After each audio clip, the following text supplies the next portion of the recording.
So hello guys, अगर आप लोग भी तैयारी कर रहे हैं गवर्नमेंट जॉब की और आपके सामने भी बाधाएं आ रही है, यानी कि सिलेक्शन नहीं हो पा रहा है, तो गैस ये वो 10 बड़ी बाधाएं हैं जो आपके सामने डेफिनेटली आ रही होंगी। इनमें से कुछ ज़रूर आ रही होंगी। अगर आप भी इनके शिकार हैं तो इनसे बचिएगा और सिलेक्शन अपना कंफर्म कीजिएगा। और गैस कमेंट जरूर कीजिएगा कि आप इनमें से कितनी बाधाओं से घिरे हुए हैं, बिल्कुल ईमानदारी से। अगर आप कमेंट करना नहीं भी चाहते हैं तो आप कम से कम इनको फॉलो करना शुरू कर दीजिएगा। यस, शर्म की कोई बात नहीं है। आप आज से ही इनको प्रूव कीजिएगा और सावधान हो जाइएगा बिल्कुल अभी से ही। सबसे पहला जो बड़ा कारण है वो है सिलेबस को आसान समझना। बहुत सारे स्टूडेंट्स सिलेबस को बहुत ज़्यादा आसान समझते हैं, सोचते हैं कि सिलेबस बहुत ज़्यादा आसान है, इसको मैं कवर कर लूँगा बहुत इजीली। जैसे कि मान लीजिए एमटीएस का फॉर्म आ गया है 10th बेस पे, तो उनको लगता है तो 10th बेस पे ही है, कोई बात नहीं, 10th तो मैंने की हुई है, मैं तो ग्रेजुएशन किया हुआ हूँ, तो मैं तो इसे कर ही लूँगा। या CHSL का कोई सा भी फॉर्म आ गया आपका, आपको लग रहा है तो 10th बेस पे है, 12th बेस पर है, तो आपको लगता है कि तो मैं ईजिली कर लूँगा, कोई दिक्कत नहीं है। तो गैस सिलेबस को पूरा अच्छे से जानकारी ले लें, उसके बारे में आप देखें लिख करके कि आपको उनमें से कितनी चीज़ें पता हैं, कितनी चीज़ें नहीं पता हैं। PYQs देखें, प्रीवियस ईयर एग्जाम देखें, तब जाकर आपको समझ में आएगा कि आपको उनमें से कितना आता है, कितना नहीं आता है। यस, तो चीज़ों को कभी भी आसान नहीं समझना है जब तक आपका फाइनल सिलेक्शन नहीं हो जाता है। दूसरी बात, खुद को बदलने के लिए तैयार न रहना। बहुत सारे स्टूडेंट्स के अंदर ये फॉल्ट होता है, लाइक किसी का इंग्लिश मजबूत है, मैथ मजबूत है, लेकिन जीके वीक है।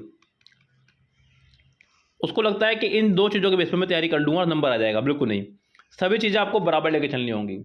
किसी का जीके मजबूत है, मैथ मजबूत है, इंग्लिश वीक है, तो गैस सभी चीज़ें आपको बराबर लेके चलनी पड़ेंगी अनुपात में। बहुत सारे स्टूडेंट्स को मैं भी देखता हूँ अपने ऑफलाइन बैच में कि जब रीजनिंग हम लोग कराते हैं तो या तो वो छुट्टी कर लेंगे उस दिन, जब उनको लगता है कि रीजनिंग ना ही कराया जाए तो अच्छी बात है, रीजनिंग हम तो खुद से कर लेंगे। रीजनिंग फ्री के मार्क्स देता है, ये मैं मानता हूँ, आसान भी ये भी मानता हूँ। तो इसमें अपनी स्पीड इंप्रूव करके समय बचाइए, अपने मार्क्स को गेन कीजिएगा। ये नहीं कि आप इसमें कर ही नहीं रहे, अगर आप इसको डेली नहीं करेंगे तो आपकी स्पीड मार खा जाएगी, एग्जाम में सिलेक्शन चला जाएगा आपके हाथ से। इसलिए गाइस, नंबर 3, तैयारी के शॉर्टकट ढूंढना। जी, आजकल ये बहुत ज़्यादा ट्रेंडिंग में है। यूट्यूब पर मेरे साथ में जितने भी टीचर यूट्यूब पर पढ़ा रहे हैं, अगर वो डालेंगे पढ़ाई की वीडियो तो व्यूज़ आएंगे 0, मतलब उनके सब्सक्राइबर के अकॉर्डिंग बिल्कुल व्यूज़ नहीं आएंगे। और वो डाल देंगे कुछ ऐसी वीडियो कि रात को 2 घंटे पढ़ना है, सुबह 4 घंटे पढ़ना है, ये कर दो वो दुनिया बदल जाएगी, ऐसे कर लो वो हो जाएगा, स्टूडेंट देखना शुरू कर देंगे। अपने कुछ नियम कायदे कानून नहीं बनाएंगे। इसलिए बहुत बड़े बड़े टीचरों ने आजकल यही करना शुरू कर दिया है। आप देखना गैस, बड़े बड़े टीचर्स बता रहा हूँ मैं, बड़े बड़े टीचर्स जिनको आप बहुत बड़े बड़े टीचर समझते हैं, मैं नाम नहीं ले सकता वहाँ पर, आप देखना जा करके उनकी आपको एक वीडियो पढ़ाई की नहीं मिलेगी, एक भी वीडियो पढ़ाई की नहीं मिलेगी। वो सिर्फ खड़े होकर मोटिवेट कर रहे हैं बच्चों को बस आकर के, सिर्फ और सिर्फ मोटिवेट। पढ़ाई की वीडियो, पेड कोर्स खरीदें। पढ़ाई के लिए क्या करना है आपको, उनका पेड बैच ज्वाइन करना है या उनका ऑफलाइन बैच ज्वाइन करो। आपको वो यूट्यूब पर आकर नहीं पढ़ाएंगे वो, क्योंकि उनको पता है आप पढ़ने है ही नहीं आप बच्चों को। मुसीबत ये है। तो गैस यहाँ शॉर्टकट से कुछ नहीं होगा। तैयारी का सिर्फ एक ही मंत्र है, तैयारी, सिलेक्शन, बात खत्म। इसके अलावा कोई शॉर्टकट नहीं किसी भी चीज़ का। अब आप ढूंढते हैं वो अलग बात है। नंबर 4, कोचिंग के नोट्स के पीछे भागना। यस, आपको लगता है कि आज कोचिंग सेंटर वाला, लाइक मान लीजिए किसी का नाम उड़ गया, बहुत अच्छा उड़ गया, आपको लगता है आप इसके कोचिंग के नोट्स पढ़ेंगे।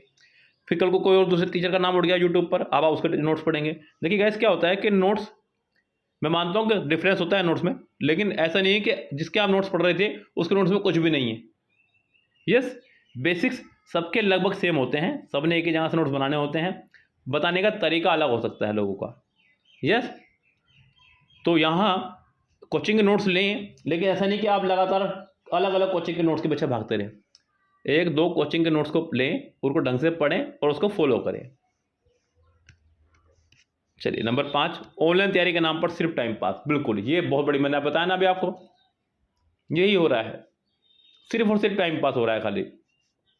अभी लास्ट ईयर मुझे किसी एग्ज़ाम के लिए बायो पढ़ना पड़ गया किसी वजह से, तो एक बायो की टीचर्स हैं ऑनलाइन, फीमेल हैं, मैंने सोचा चलो इनसे बायोलॉजी पढ़ लेता हूँ, बायोलॉजी थोड़ी इंप्रूव हो जाएगी। अब उन्होंने 1 घंटे के लेक्चर के अंदर कम से कम 45 मिनट अपने सेंटर का ऐड किया। बीच में उन्होंने कमेंट पढ़े बच्चों के, रिप्लाई पढ़े, सब कुछ बकायदा प्रॉपर। इतनी बात तो आप ऑफलाइन बैच में भी नहीं कर सकते, ऑनलाइन बैच में कर रहे हैं। तो यहाँ क्या हो रहा है, आप 1 घंटे के बैच में पढ़ के जा रहे हैं सिर्फ 15 मिनट, बस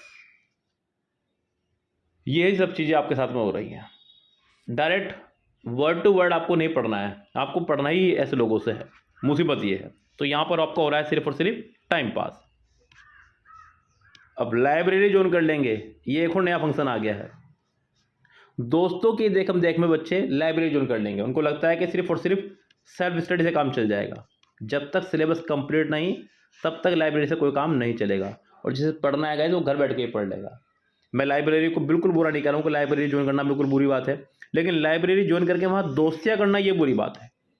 अगर आपने लाइब्रेरी ज्वाइन की है तो ईमानदारी से पढ़े बैठ करके, और वो भी तब जब आपका सिलेबस कंप्लीट हो। अगर आप बिल्कुल जीरो हैं तो आप लाइब्रेरी ज्वाइन ना करें, पहले अपना सिलेबस कंप्लीट करें ऑफलाइन कोचिंग जा करके। ये जो फीस आप यहाँ दे रहे हैं वो ऑफलाइन कोचिंग में जा करके या ऑनलाइन कोचिंग में करके अपना सिलेबस कंप्लीट करें।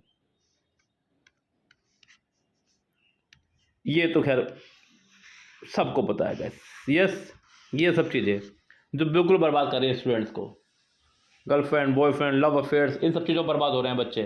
ये सबसे ज़्यादा नुकसानदायक चीज़ है स्टूडेंट्स के लिए आज के लिए। इसको डेफिनेटली इम्प्रूव कीजिएगा, इस पर बहुत ज़्यादा चर्चा मैं नहीं करूँगा।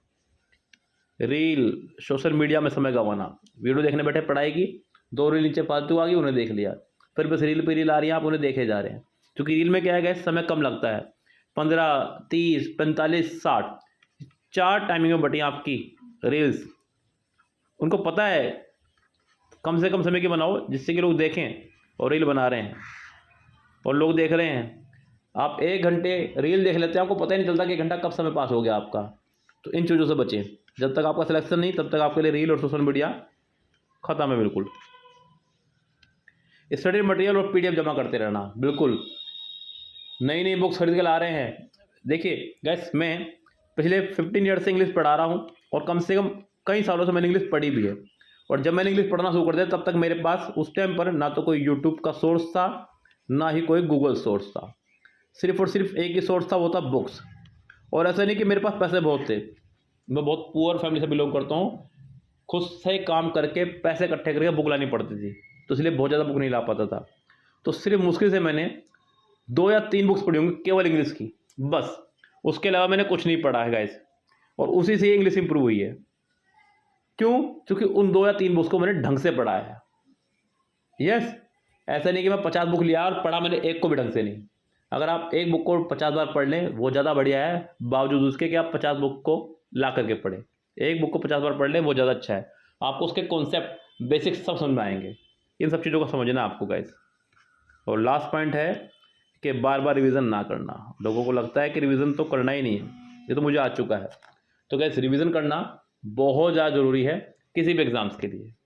ओके गाइस, तो इनमें से कितनी आदत आप बिलोंग करते हैं ज़रूर कमेंट करें, और अगर कमेंट नहीं कर सकते हैं तो फॉलो जरूर कर लें। आज ही इन आदतों को छोड़ दें जिससे कि आप लोग सिलेक्शन ले सकें। ओके गाइस, मिलते हैं नेक्स्ट वीडियो में, तब तक के लिए bye bye, have a nice day.